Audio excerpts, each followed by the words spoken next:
საბჭოთა პერიოდიდან მოყოლებული იბრძვი და გაქვს განცდა რომ სადღაც მიდის მაინც ეს ბრძოლა.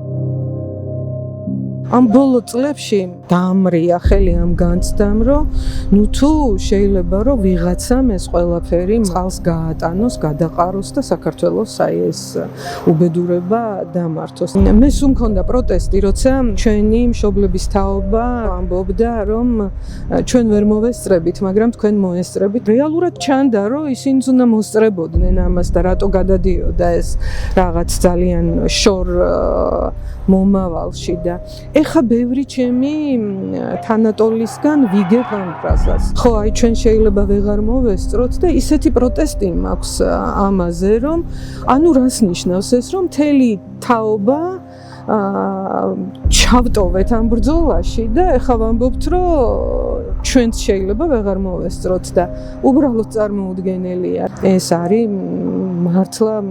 მართლა საბედისწერო ბრძოლა არის და ამ საბედისწერო ბრძოლაში ალბათ ყველა თაობა თავის სათქმელს და თავის წილს გაიღებს.